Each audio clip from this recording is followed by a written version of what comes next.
bonjour à tous, bienvenue. Merci à vous de répondre à notre invitation des rendez-vous de l'ergonomie, dans cette 8e édition aujourd'hui. J'espère que vous allez profiter des différents échanges du programme que l'on a proposé. Travailler et se former, c'est pas une idée nouvelle. Alors, peut-être, je ne sais pas si c'est nouveau, on va revenir un peu plus sur voir un peu travailler formation. Mais ce n'est pas une idée nouvelle non plus parce que il y a déjà 4-5 ans, en échangeant avec Christine Vidal-Lorraine, j'avais déjà un peu cette idée de revenir un petit peu sur ces liens.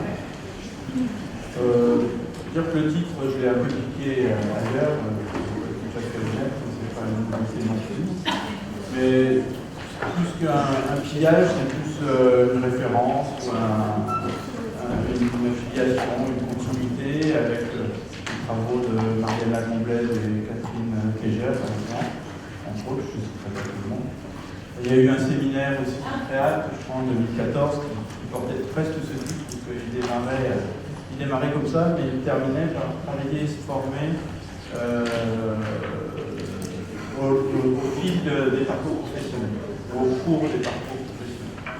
Donc nous, notre réflexion aujourd'hui est un peu plus bizarre, c'est-à-dire plutôt voir quels sont les liens entre formation et travail, que ces liens sont de fait très forts, mais dans les faits, c'est plus compliqué que ça. Est-ce que la formation au travail, et est-ce que le travail est toujours le socle vers la formation? Question se pose là ici.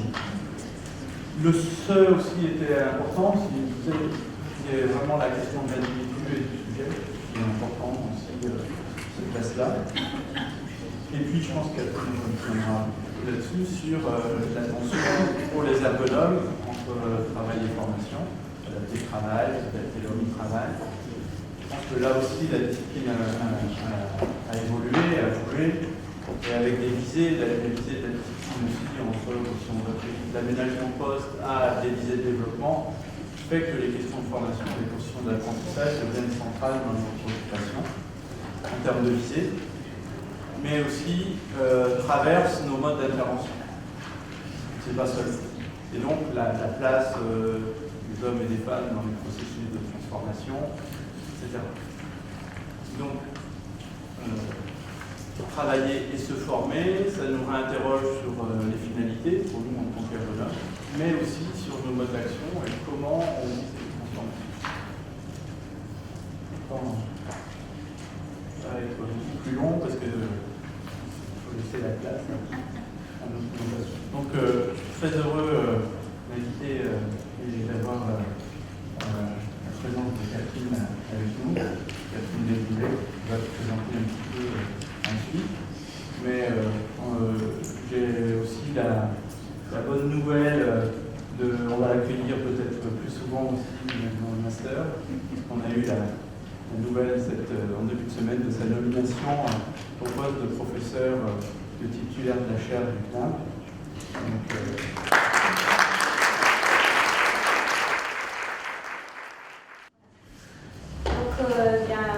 Bonjour à toutes et à tous, merci pour l'invitation et puis de pouvoir partager avec vous un certain nombre de questions, de réflexions autour des enjeux, des liens entre ergonomie et formation. Alors, on va dire mon exposé aujourd'hui va être plutôt un exposé historique. J'ai essayé de planter le décor en revenant sur l'histoire ancienne, en remontant carrément au début de l'ergonomie en France notamment, et puis voir comment aujourd'hui et depuis maintenant quelques années se développent ces questions-là et ces liens entre ergonomie et formation. Donc mon exposé sera organisé en 4 points.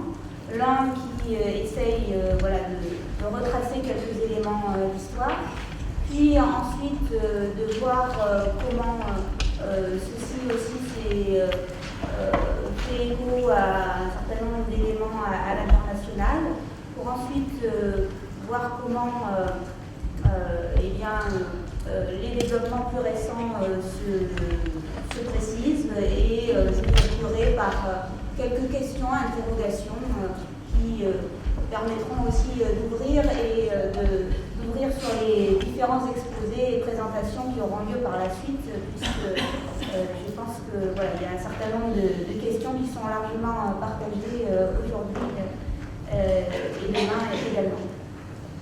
Oui, pour me présenter quand même, actuellement je suis maître de conférence à l'Université Paris-Descartes, rattachée à un laboratoire qui est le laboratoire de psychologie et ergonomie appliquée. Et je suis en parallèle, on va dire, directrice d'un groupement d'intérêt scientifique, le CREAT, le Centre de recherche sur l'expérience, l'âge et les populations au travail.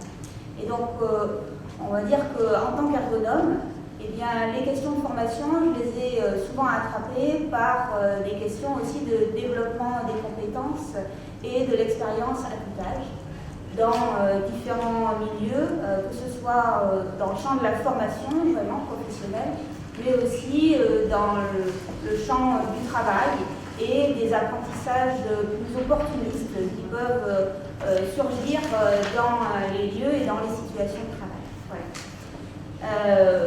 Aujourd'hui, je ne vous parlerai pas directement des travaux, mais plutôt voilà, un exposé historique sur ces questions-là.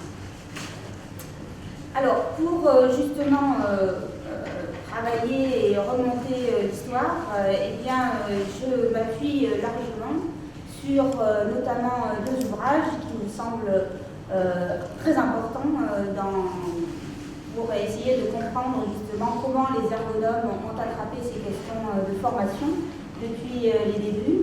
Alors le premier ouvrage, il y a un numéro de éducation permanente qui accueille très régulièrement des ergonomes et donc publie des travaux d'ergonomes sur les questions évidemment de formation, développement des savoirs et des savoir-faire. Ici, c'est un ouvrage, un numéro qui date de 1995 et qui donc s'intitule « L'ergonome, le formateur et le travail », qui a été coédité par Diane Berthellet, qui est québécoise, Sylvie Montreuil aussi, québécoise, puis Marianne Lacomblé, portugaise, et Catherine Tégère et Elisabeth Vandelen, belge. Donc on voit tout de suite aussi une communauté, on va dire, francophone, mais pas forcément seulement française, qui travaille ces questions-là depuis déjà quelques années. On y reviendra. Et puis le second ouvrage, là, qui est vraiment une somme, c'est un ouvrage co-dirigé par Catherine Tégère et Marianne Lacomblé, qui donc s'intitule « Se former pour transformer le travail », dynamique de construction d'une analyse critique du travail. Donc vous voyez, effectivement, Christophe l'a souligné, vous voyez l'inspiration de cet ouvrage qui a largement diffusé depuis, où cette question de se former entre parenthèses est un élément important qui montre la réciprocité déjà dans la manière dont on attrape ces questions de formation, notamment en ergonomie et plus largement dans les sciences qui s'intéressent à l'analyse du travail. Donc à partir de ces deux ouvrages, ce qui est intéressant, c'est que dans un certain nombre de chapitres de ces ouvrages, d'articles, eh bien, on retrouve on va dire la grande et les petites histoires des ergonomes qui ont tenté de différentes manières de s'intéresser aux questions de formation. Et ce sont des ouvrages très riches justement pour essayer de comprendre le processus qui petit à petit a amené les ergonomes à s'intéresser au champ de la formation professionnelle d'une manière plus générale. Alors, à rebours, on va dire, de ces deux ouvrages, quand on regarde les travaux en ergonomie et notamment les manuels, ce qu'on pourrait appeler les manuels en ergonomie, ce qui saute aux yeux, je vais dire, et qui montre d'une certaine manière une espèce de paradoxe, c'est que dans un certain nombre de ces ouvrages, alors je ne les ai pas forcément tous ici identifiés, mais quand même, vous avez l'ouvrage L'ergonomie d'Antoine Laville, vous avez Comprendre le travail pour le transformer de Guérin et collaborateurs, vous avez L'ergonomie de Maurice de Montmolin, vous avez le vocabulaire d'ergonomie co-dirigé par Maurice de Montmolin toujours. Vous avez également l'ergonomie d'Alain Lancry qui a repris l'édition Que sais-je initialement présentée par Antoine Laville. Dans l'ensemble de ces ouvrages, point de formation. La formation est complètement absente et quand on présente l'ergonomie, eh bien, il n'y a absolument pas de formation, que ce soit dans les versions, on va dire, maintenant qui commencent à dater, mais aussi dans les versions plus récentes, celles par exemple d'Alain Lancry. Donc, voilà, les ergonomes ne s'intéressent pas à la formation si on en croit ces ouvrages, et c'est quand même quelque chose d'assez étonnant. Même dans d'autres ouvrages, ergonomie, dirigée par Pierre Falzon, ou encore l'intervention en ergonomie de nos collègues québécoises, et bien là aussi, les questions de formation sont absentes. Alors on peut effectivement, au détour, si on lit l'ensemble des documents, on peut trouver, au détour d'une phrase, des choses qui font dire qu'effectivement c'est important. Comme me l'avait signalé Alain Kerguelen lorsqu'il m'avait dédicacé Comprendre le travail pour le transformer, il m'avait dit dans transformation, il y a formation. Donc j'étais rassurée sur mon intérêt et sur mon appartenance à la communauté des ergonomes. Mais voilà, c'est quand même très anecdotique et toujours en filigrane. Les manuels d'ergonomie ne se positionnent pas dans ce champ-là de manière explicite.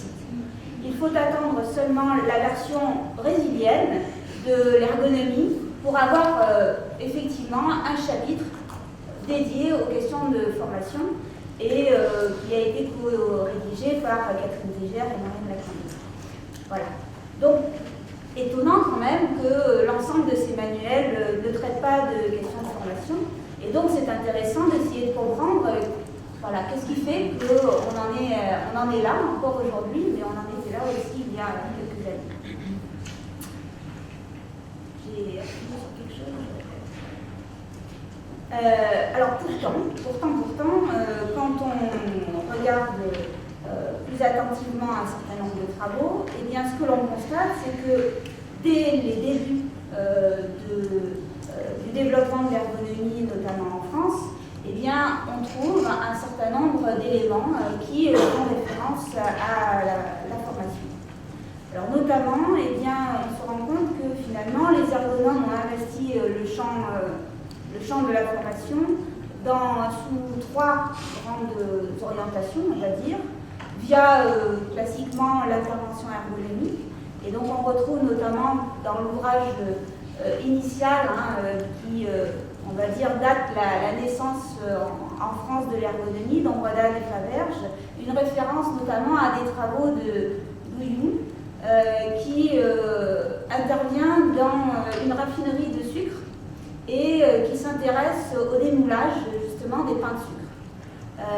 Dans ces histoires de démoulage, l'analyse du travail qu'il réalise lui permet de montrer qu'à la fois dans ces enjeux de démoulage et de qualité dans le démoulage, eh bien, il y a des difficultés liées aux outils, aux dispositifs, qui ne facilitent pas justement ce démoulage, et ni qui ne facilitent pas aussi le nettoyage des moules, et que donc il y a des résidus de démoulage en démoulage qui font que un certain nombre de difficultés ensuite apparaissent, voire de bris de pain de sucre apparaissent dans les process futurs.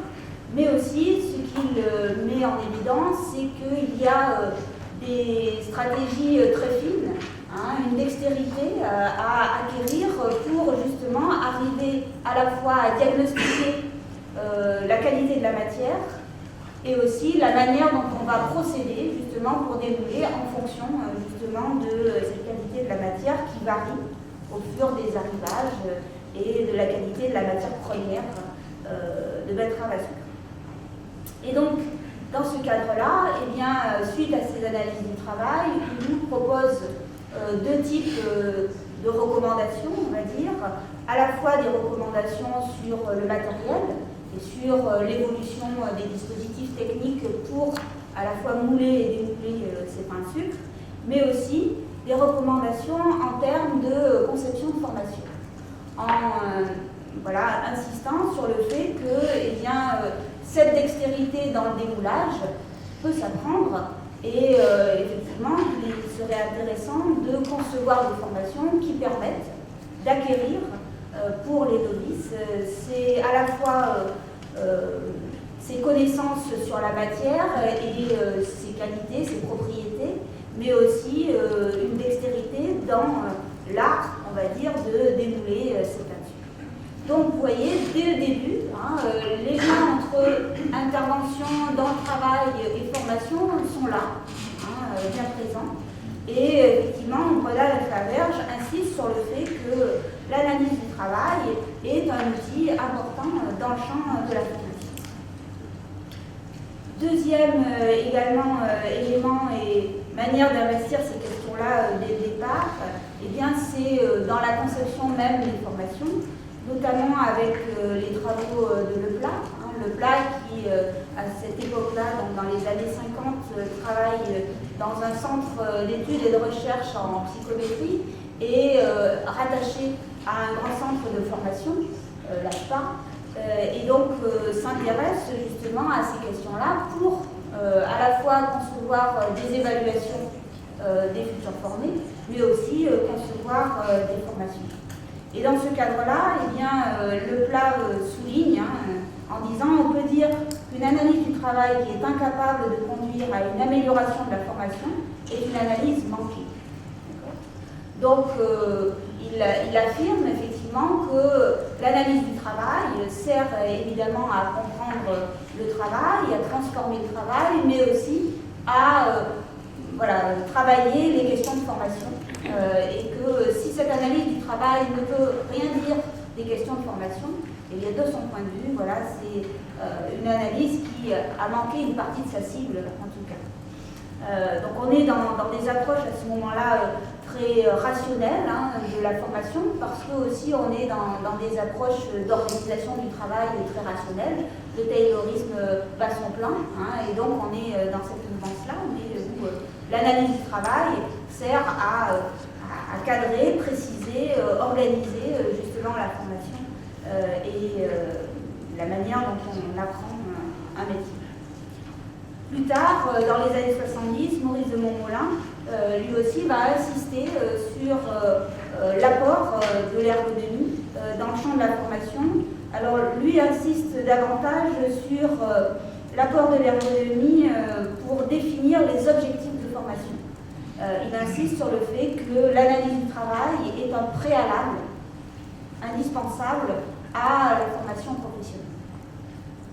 Et puis enfin, Suzanne Paco, alors dans un ouvrage qui date de 75, mais ses travaux, eux, datent de bien avant, donc c'est un ouvrage collectif sur les questions justement de vieillissement au travail.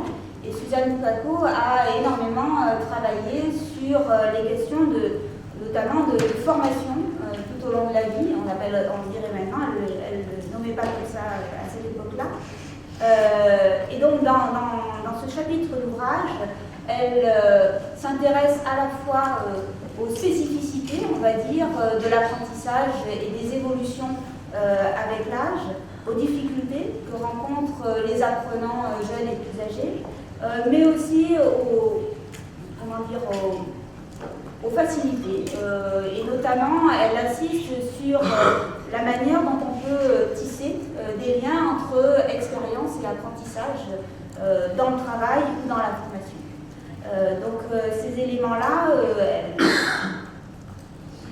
lui permettent de dresser un certain nombre de recommandations à ce moment-là très générales sur la manière dont on peut concevoir des formations qui soient à la fois, on va dire, adaptées aux plus jeunes, mais aussi aux plus âgés qui souhaiteraient se reconvertir ou voir évoluer leurs compétences. Dernière grande manière dont les ergonomes investissent le champ, c'est la question de la transformation des représentations des acteurs de l'entreprise. Donc ici, on trouve, alors là aussi, un pionnier de l'ergonomie anglaise, Murrell, qui, à la fin des années 50, insiste sur la nécessité de former notamment les ingénieurs à l'ergonomie, mais aussi de diffuser l'approche ergonomique dans les entreprises d'une manière plus générale pour favoriser évidemment les collaborations et favoriser une transformation des représentations sur le travail et sur les relations humains-travail. Wissner, évidemment, va beaucoup œuvrer en ce sens-là, en s'investissant énormément dans, là aussi, la formation des ingénieurs, alors avec un objectif bien spécifique, qui est que la sensibilisation des ingénieurs à l'approche ergonomique facilitera ensuite la collaboration entre ergonomes et ingénieurs dans des projets de conception. Et donc là, on est au tout début d'une approche de l'ergonomie dite de conception, et non plus seulement une approche de l'ergonomie qui vise à améliorer l'existant. Et pour justement soutenir ce projet, eh bien, Wissner insiste sur la nécessité de former des acteurs, et notamment des acteurs clés de la conception, que sont les ingénieurs. Enfin, dans cette même orientation, on trouve notamment les travaux de Laville, très associés avec Catherine Tégère, même si cette première publication n'est qu'une publication d'Antoine Laville. Dans les années 70, Antoine Laville et Catherine Tégère vont beaucoup s'investir dans les formations actions auprès des représentants des salariés et vont développer toute une méthodologie pour justement construire et co-construire avec eux un nouveau point de vue sur le travail pour justement appréhender les questions de santé au travail et de performance au travail. Alors évidemment, l'ensemble de ces travaux sont majeurs et ont été portés par aussi des auteurs majeurs, mais d'une manière générale, quand même, eh bien, ces travaux vont être assez sporadiques, assez comme ça saupoudrés durant les années. Et au final, quand on regarde, pour en revenir à les histoires de manuels, quand on regarde les manuels, eh bien, tout ceci ne va pas diffuser justement dans une présentation un peu officielle de l'ergonomie au plus grand nombre. Et donc, on se rend compte qu'il y a quand même de fortes réticences des ergonomes à investir ce champ de la formation, mais aussi un certain nombre de silences sur des pratiques qui seraient faites, mais qui ne seraient pas forcément, dont on ne rendrait pas forcément compte et dont on ne considérerait pas forcément qu'il soit la peine d'en rendre compte et de le partager avec d'autres. Alors, pour essayer de comprendre cette espèce de paradoxe entre, d'un côté, un certain nombre de travaux qui sont là dès l'origine de l'ergonomie et puis ce silence des manuels, et bien là aussi, en remontant un peu plus dans le temps, un certain nombre d'éléments peuvent se comprendre par une espèce de dilemme qu'ont eu à gérer les ergonomes pendant un certain nombre d'années pour justement investir ce champ de la formation. Notamment, eh bien, parce que d'une manière très majoritaire, la formation a été appréhendée souvent comme l'adaptation de l'homme à son métier, comme le présentait Bonardel en 1943 dans son ouvrage. Et donc, l'idée, c'est que dans ce projet-ci, la formation professionnelle est un moyen un levier d'action pour adapter l'homme au travail. Et évidemment, ce projet-ci d'adaptation de l'homme à son travail ou à son métier va à l'encontre du projet que vont ensuite défendre les ergonomes, qui est au contraire d'adapter le travail à l'homme, avec notamment l'ouvrage de Faber, Leplat et Guiguet en 1958, qui s'intitule « L'adaptation de la machine à l'homme » et où le levier central n'est pas la formation, mais l'analyse du travail. Donc ici, effectivement, il va y avoir une espèce de, on va dire, de scission, ou en tout cas de mise à l'écart des ergonomes du champ de la formation, du fait finalement d'un projet qui semble non conciliable, non compatible, et en ces termes, en tout cas, qui n'est pas forcément nécessaire de vouloir le concilier. Voilà.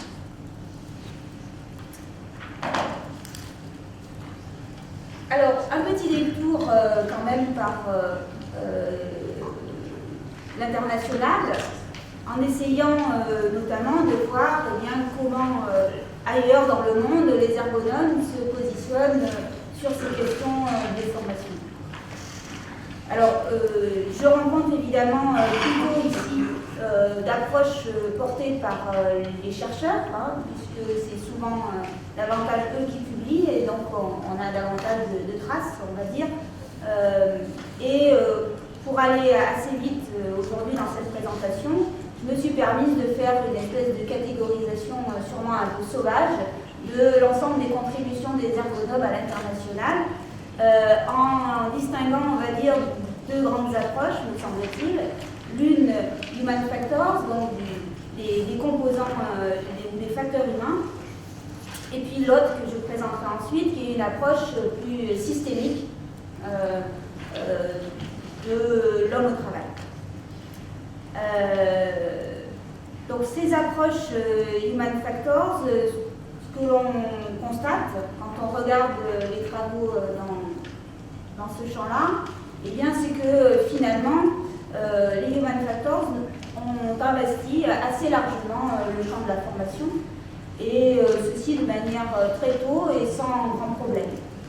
Au final, l'approche human factors, les approches human factors défendues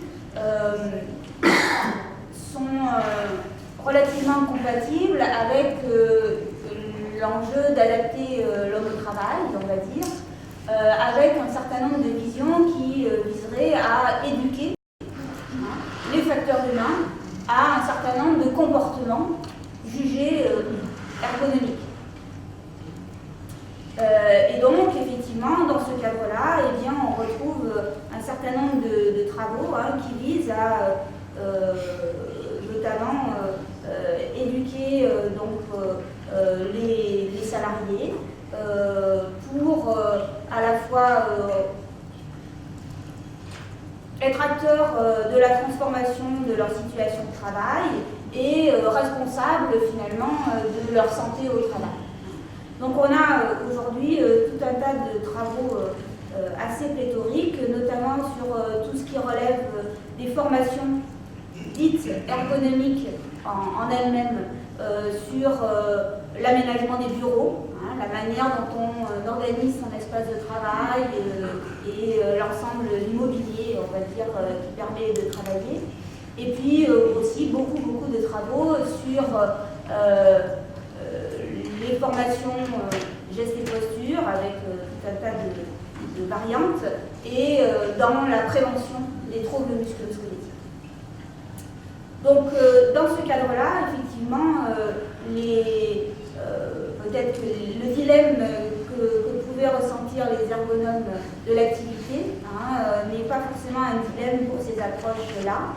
Et puis on retrouve également un certain nombre de contributions human factors sur la conception de dispositifs techniques éducatifs, d'une manière générale, où là, eh bien, les ergonomes vont proposer un certain nombre de critères dits ergonomiques qui permettent d'évaluer l'utilité, l'utilisabilité, l'acceptabilité, etc., mais qui permettent aussi d'évaluer le dispositif en lui-même pour voir s'il est lisible, compréhensible, etc.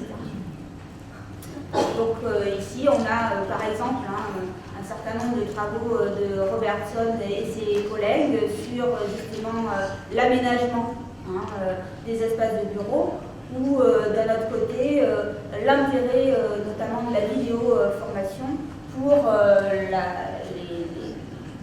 former des salariés ici dans une grande entreprise de travail de bureau. Sur un autre versant, l'ergonomie internationale n'est pas une ergonomie du manufacture, évidemment. Certains collègues défendent l'ergonomie de l'activité, et d'autres sont davantage aussi dans une approche, on va dire, plus systémique. Donc on peut faire référence par exemple aux travaux sous le courant de la macro-ergonomie, notamment, ou tout un courant aussi qui défend, on va dire, des approches participatives de l'ergonomie.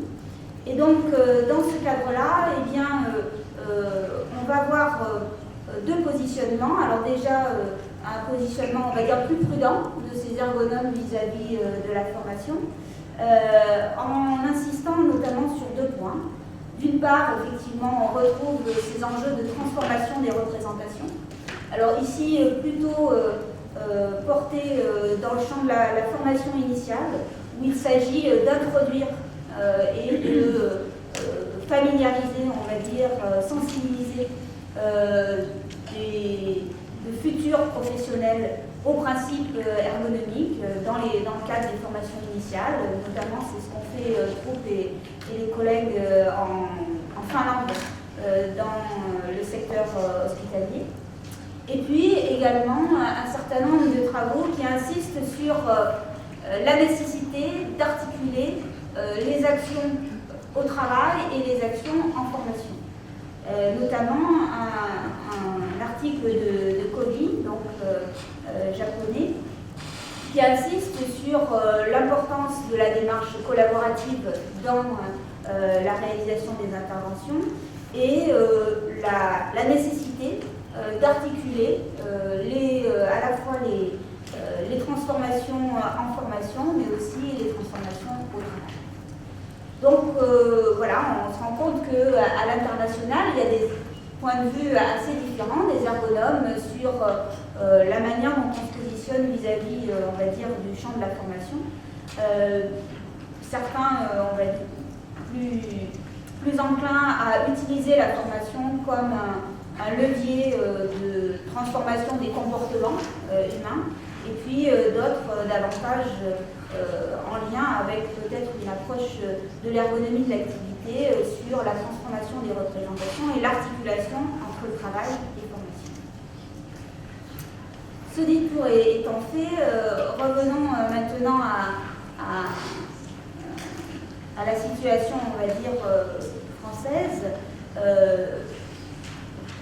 Ces silences et cette espèce de mise à l'écart de la formation par les ergonomes a été très fort jusqu'à la fin des années 70.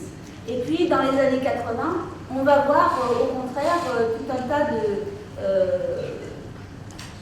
d'initiatives se prendre et se formaliser, dont on peut trouver trace dans un certain nombre de travaux. Alors notamment, Catherine Tégère rapporte les conclusions des deux co-organisateurs du congrès de la Sèvre de 1981 qui a eu lieu à Toulouse. Ces deux co-organisateurs sont Yvon Keinec et Gilbert de Tersac, qui dans la conclusion du dernier jour du congrès insiste notamment, pas seulement, mais notamment sur un point qui est celui-ci: la formation apparaît comme un moyen efficace pour associer les divers acteurs aux choix techniques et organisationnels et pour introduire une démarche participative permettant à ceux qui utiliseront le dispositif technique de l'évaluer et de le modifier. Donc ici, ces deux co-organisateurs du congrès de la Sèvre de 1981 insistent sur la manière dont on peut mobiliser la formation finalement dans l'intervention ergonomique et légitime la place de ces questions-là dans le champ Une dizaine d'années plus tard, il y a une enquête réalisée par François Guérin et Anne-Françoise Moudinier pour le compte de la NAT qui s'intéresse aux pratiques de l'ergonomie. Et là, grande surprise, ça a été quelque chose d'assez étonnant à cette époque-là, eh bien, parmi les réponses de cette enquête, on constate qu'un peu moins de 50% d'ergonomes déclarent mener des actions de formation. Alors que dans les formations, on n'en parle jamais, alors que les manuels n'en parlent jamais, alors que... voilà. Donc, tous ces ergonomes forment voilà, comme ils peuvent et participent à des actions de formation. Et donc ça permet de mettre au jour finalement des pratiques qui n'étaient pas forcément discutées, ni en congrès, ni ailleurs dans des ouvrages plus ou moins scientifiques. Autre date importante qui là permet de, on va dire, d'affirmer la place de la formation dans le champ de l'ergonomie, eh bien, c'est le congrès de l'Association internationale d'ergonomie qui a lieu à Paris pour la première fois en 1991. Et dans le cadre de ce congrès, eh bien, un certain nombre de chercheurs, alors à la fois québécois, italiens et français, Pierre Rabardel, Catherine Tégère, Antoine Laville, Alexandra Rey, italienne, et Luc Desnoyers, québécois, vont proposer, et cela va être accepté, une table ronde sur justement l'analyse ergonomique du travail et la formation.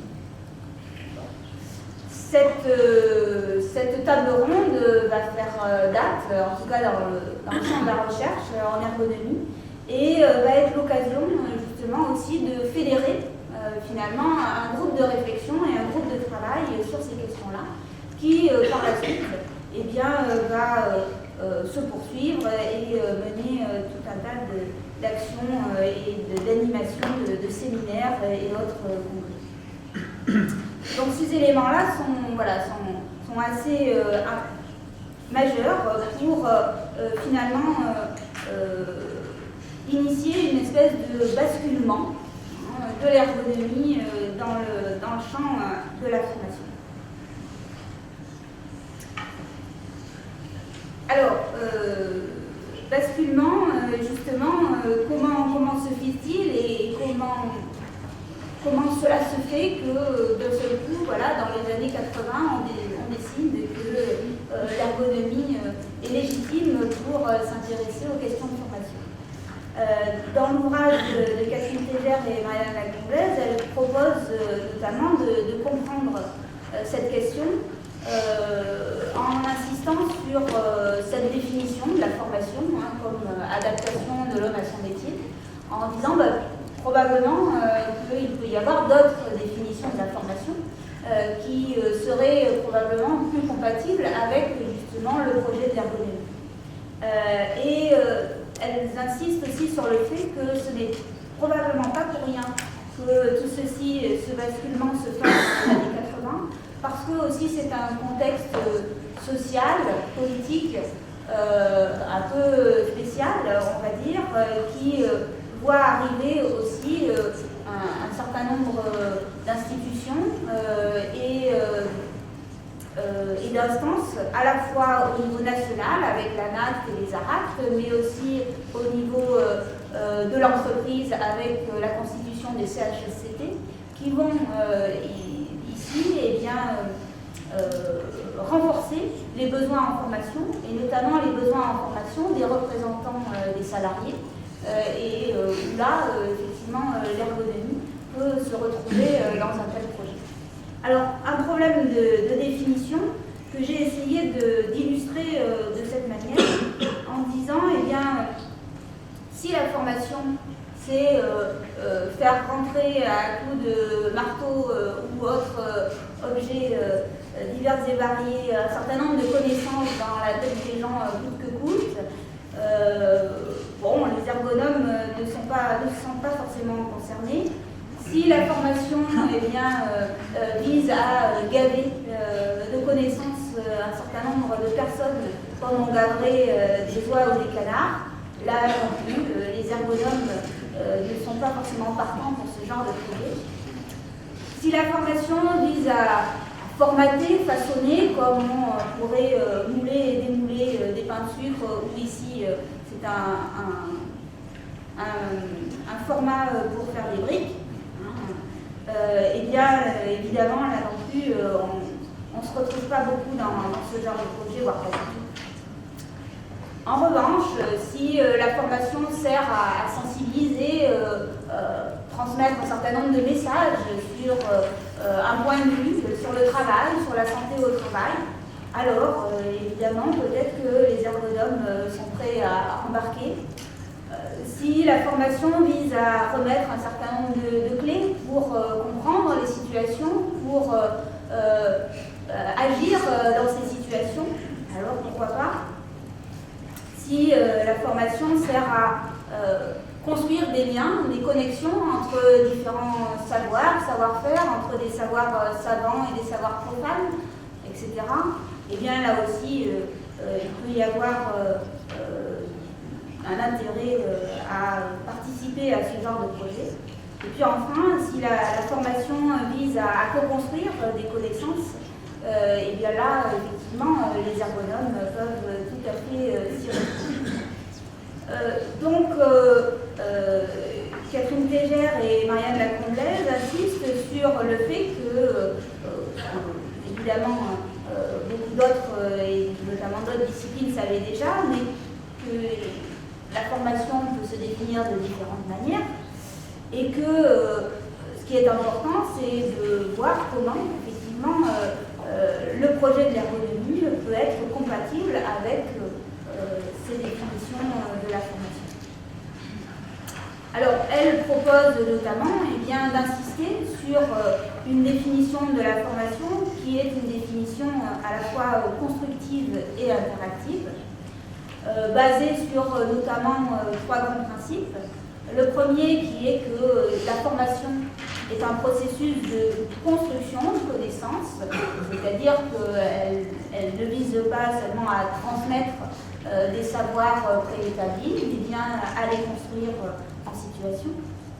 Deuxième élément, c'est que la formation est un processus à la fois collectif et réciproque, c'est-à-dire que c'est dans l'interaction avec les autres que se construisent ces connaissances, mais aussi dans une forme de réciprocité, en insistant sur le fait qu'il n'y a pas de savoir surplombant, de savoir d'experts qui écraserait les autres savoirs, mais bien qu'au final, peut-être chacun est expert d'un domaine et que donc c'est en maillant ces différentes expertises que l'on peut construire des connaissances efficientes, notamment dans le travail. Et puis enfin, troisième élément important, c'est que ces formations et cette formation doivent s'inscrire dans une démarche d'intervention qu'elle qualifie à la fois d'inductive et de participative. Inductive, c'est-à-dire partant de problèmes issus de situations réelles, du terrain, et construit donc à partir de problèmes issus du terrain.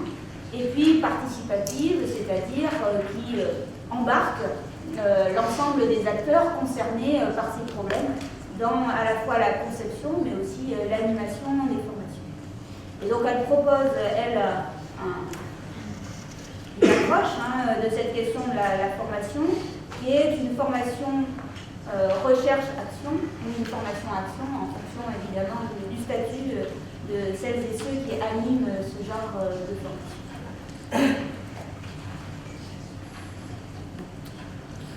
Alors passons maintenant au développement plus récent. Suite donc à cette table ronde initiée dans le cadre du congrès de l'IEA de 1991, eh bien, ce que l'on constate, c'est que à quasiment chaque congrès de l'Association internationale d'ergonomie par la suite, il y a eu un symposium organisé qui a rassemblé des ergonomes à l'international sur ces questions-là. On a eu juste à louper en 2015, mais effectivement c'est une constante et c'est un des enjeux de ce groupe de travail d'arriver à justement organiser un symposium et rendre visible donc la manière dont les ergonomes s'emparent de ces questions de manière plus générale.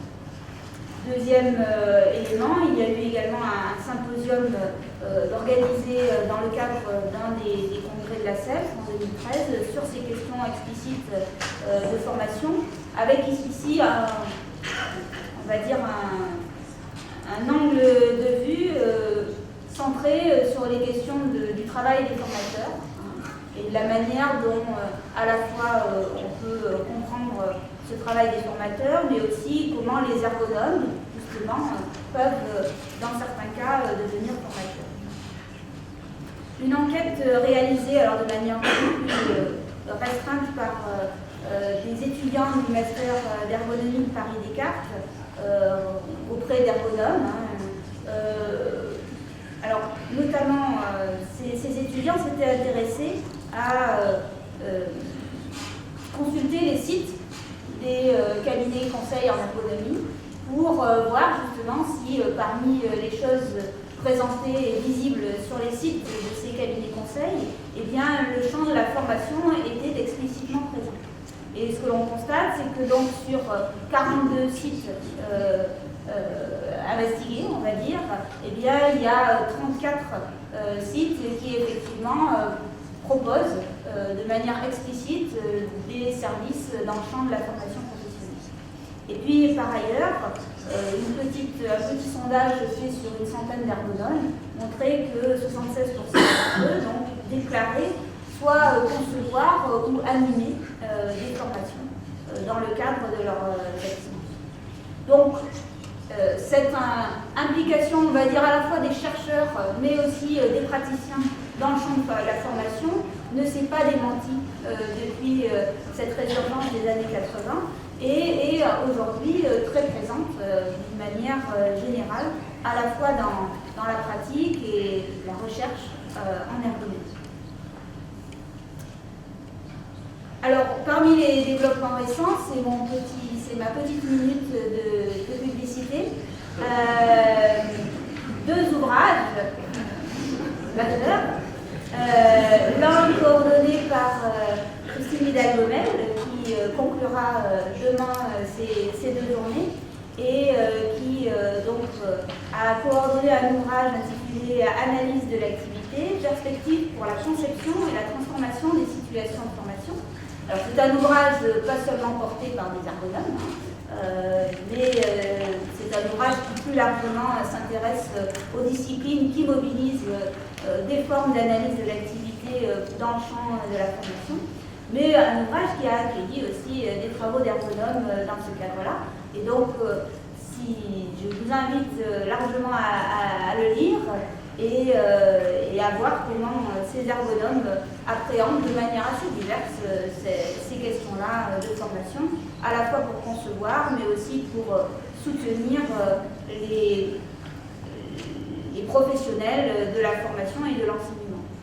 Et puis, un ouvrage qui, lui, n'est pas encore paru, mais qui va paraître très prochainement, que j'ai eu le plaisir de coordonner avec Vincent Bocara, qui fera une présentation cet après-midi, et notre collègue portugaise Marta Santos, sur les formateurs au travail, conditions d'exercice, activité et intervention, où là, eh bien, on a deux parties. L'une qui s'intéresse aux formateurs en tant que travailleurs, voilà, à leurs conditions de travail et aux effets de ces conditions de travail sur la santé, les possibilités de développement tout au long de la vie.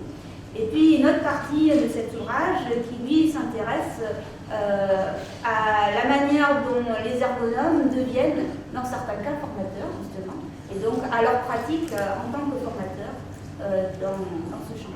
Voilà. Donc, n'hésitez pas à consommer sans modération, évidemment, pour avoir les derniers rebondissements des enjeux de l'ergonomie et de la manière dont ces questions-là sont traitées par les ergonomes. Là aussi, dans ce second ouvrage, il n'y a pas que des ergonomes. Et donc, ça permet aussi de voir que ces journées où on approche ces questions-là de travail et de formation à la fois d'un point de vue ergonomique, mais aussi par d'autres disciplines, eh bien, c'est quelque chose qui est plus généralement partagé, effectivement. Ce besoin de pluridisciplinarité et d'échange entre différents, on va dire, disciplines est important, me semble-t-il, pour avancer sur ces questions.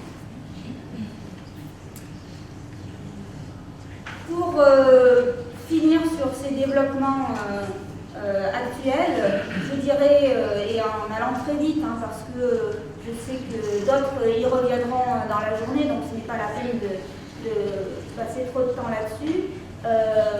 Quand on regarde aujourd'hui les travaux d'ergonomes dans le champ de la formation, eh bien on peut voir deux grandes contributions. D'une part, un certain nombre de travaux qui vraiment insistent sur la manière dont on peut se former ou former pour transformer le travail. Et où donc là, le projet, c'est vraiment d'insister et de mettre en avant les apports de l'analyse ergonomique de travail et de la co-construction, justement, qu'elle permet avec les acteurs de la compréhension du travail, de la compréhension des relations santé-travail, dans une approche justement très dynamique de la formation pour à la fois comprendre le travail et se construire des outils pour agir sur ce travail. Et puis, d'un autre versant, on a un certain nombre de travaux qui, eux, insistent sur la manière dont l'analyse ergonomique du travail eh bien, peut se mettre au service, entre guillemets, de la formation professionnelle et contribuer, alors jamais seul, mais notamment dans des approches justement pluridisciplinaires, à la conception ou à la transformation, alors que ce soit de dispositifs de formation existants, pour contribuer à définir les objectifs, les contenus, la progression dans la formation, mais aussi pour concevoir des outils pour les formateurs, pour réfléchir à la question de l'animation des formations ou de l'évaluation des formations. En insistant peut-être sur une spécificité de ces contributions, c'est qu'elles positionnent toujours cette approche de la formation dans son rapport au travail.